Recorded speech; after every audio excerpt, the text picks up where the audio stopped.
Hello welcome back. So ഇന്ന് ഞാൻ threading and hair colouring ചെയ്യാമെന്ന് വിചാരിച്ചു. ഓൾറെഡി എൻ്റെ ഹെയർ കളേർഡാണ്, ബട്ട് എങ്കിലും ബോട്ടം ആൻഡ് കുറച്ചുകൂടി ലെയേഴ്സ് കളർ ചെയ്യാമെന്ന് വിചാരിച്ച് ഇന്ന് ഞാൻ പോകുന്നത് ഷംഫിലെ സലൂണിലാട്ടോ. സോ ഇന്ന് അവരുടെ 4 years സക്സസ്ഫുൾ ജേർണിയുടെ പാർട്ടായിട്ട് ലഡു ഒക്കെ തന്നിട്ടുണ്ടായിരുന്നു. അങ്ങനെ സ്വീറ്റ്സ് ഒക്കെ കഴിച്ചിട്ട് ഫസ്റ്റ് തന്നെ ത്രെഡിങ് സ്റ്റാർട്ട് ചെയ്തിട്ടുണ്ട്. ആക്ച്വലി ഞാൻ ഇവിടുത്തെ റെഗുലർ കസ്റ്റമർ തന്നെയാണെന്ന് പറയാം, ബിക്കോസ് ത്രെഡിങ് ഞാൻ ഇവിടുന്നേ ചെയ്യാറുള്ളൂ. ആൻഡ് ഓൾസോ എൻ്റെ ഹെയർ കളറിങ് ജേർണി സ്റ്റാർട്ട് ചെയ്തിട്ടുള്ളതും ഇവിടെ നിന്ന് തന്നെയാണ്. And now it's 4th time ആണ് ഇവിടുന്ന് ചെയ്യുന്നത്. ആൻഡ് ഓൾസോ ഇവിടുത്തെ കസ്റ്റമർ സർവീസ് എല്ലാം അടിപൊളിയാണ്. സ്റ്റാഫ്സൊക്കെ നേരത്തെ പരിചയമുണ്ട്, അപ്പോൾ നല്ല ഫ്രണ്ട്ലി ആട്ടോ. അപ്പോൾ അങ്ങനെ ത്രെഡിങ് കഴിഞ്ഞ് നെക്സ്റ്റാണ് ഹെയർ കളറിങ് പ്രെപ്പ് സ്റ്റാർട്ട് ചെയ്യുകയാണ്. അപ്പോൾ ഫസ്റ്റ് തന്നെ ഹെയർ വാഷൊക്കെ ചെയ്ത് ബ്ലോ ഡ്രൈ ഒക്കെ ചെയ്യുന്നുണ്ട്. അപ്പോൾ ഞാൻ കുറച്ച് വിഷ്വൽസൊക്കെ എടുത്തിട്ടുണ്ട്, അതൊക്കെ വീഡിയോയിൽ ഇൻക്ലൂഡ് ചെയ്യുന്നുണ്ട്. സോ നമുക്ക് കാണാം.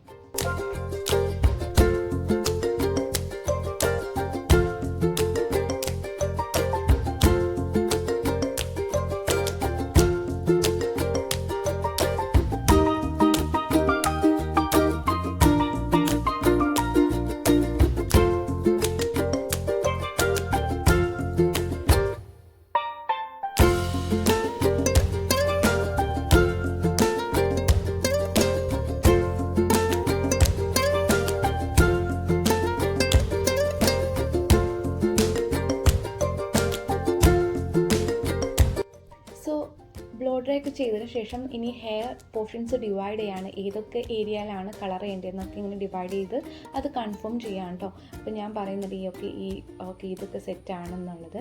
ആൻഡ് നൗ കളർ മിക്സിംഗ് ആണ്. അപ്പോൾ ഇത് മിക്സ് ചെയ്ത് വരുമ്പോൾ ഒരു വൈറ്റ് ആൻഡ് പർപ്പിൾ കളറിലാട്ടോ വരുന്നത്. ആൻഡ് ഇതിൻ്റെ ഫസ്റ്റ് ഡിവൈഡഡ് പോർഷൻസ് ഒക്കെ ഇതേപോലെ കളർ ചെയ്ത് തുടങ്ങിയിട്ടുണ്ട്.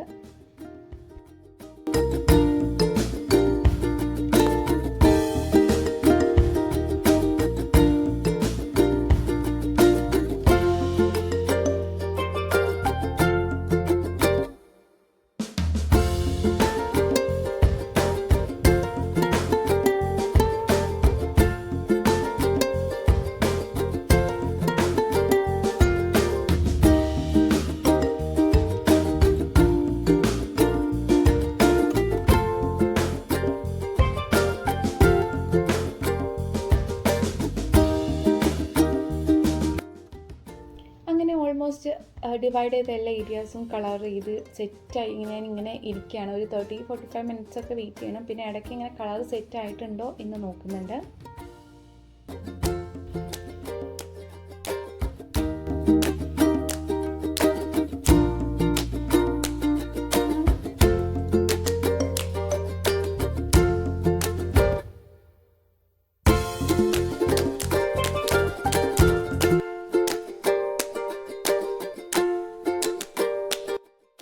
ഓക്കെ, അങ്ങനെ റീചെക്ക് ചെയ്യുമ്പോൾ കളറൊക്കെ സെറ്റായിട്ടുണ്ട്. ഇനി ഹെയർ വാഷിംഗ് ആണ്.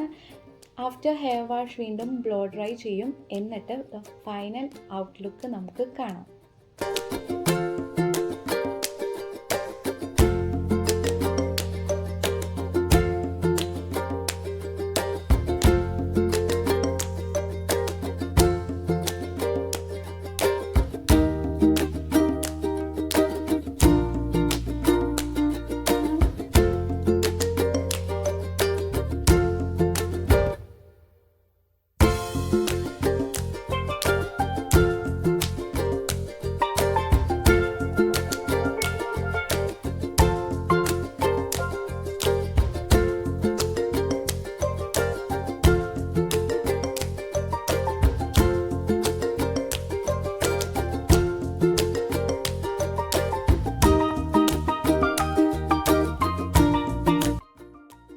സോ ദ ഫൈനൽ ഔട്ട്ലുക്ക് ഇതാണ്. ഷെയ്ഡ് വരുന്ന കോപ്പർ ബ്രൗൺ ആണ്. ലാസ്റ്റ് ടൈം ചെയ്തിട്ടുള്ള സെയിം ഹൈലൈറ്റിൽ തന്നെ 5th ലെവലിൽ വരുന്നതാണ്. കുറച്ചുകൂടിയും കളറുണ്ട്. 4th ലെവലിൽ വരുമ്പോൾ കുറച്ച് ലൈറ്റ് കളറിലാണ് വരുന്നത്. സോ എനിക്ക് പേഴ്സണലി കളർ വളരെ ഇഷ്ടപ്പെട്ടു. സൺലൈറ്റിലൊക്കെ വരുമ്പോൾ കുറച്ചുകൂടിയും കളർ എൻഹാൻസ് ചെയ്ത് നിൽക്കും, കുറച്ചുകൂടിയും കളർ ഉള്ളതുപോലെ തോന്നും. ഇപ്പോൾ ഒരു മഴക്കാർ ഈവനിങ് ടൈമിലാട്ടോ ഈ വീഡിയോ എടുത്തിട്ടുള്ളത്. സോ എനിക്ക് പേഴ്സണലി കളർ വളരെ ഇഷ്ടപ്പെട്ടു. And if you like this shade ഒന്ന് കമൻറ്റിലൂടെ അറിയിക്കുക. ആൻഡ് ഇത്രയുള്ള ഇന്നത്തെ വീഡിയോ ഇഷ്ടമായിട്ടുണ്ടെങ്കിൽ ലൈക്ക് ചെയ്യുക, സബ്സ്ക്രൈബ് ചെയ്യുക. അടുത്ത വീഡിയോ കാണാം. Thanks for watching. ബൈ.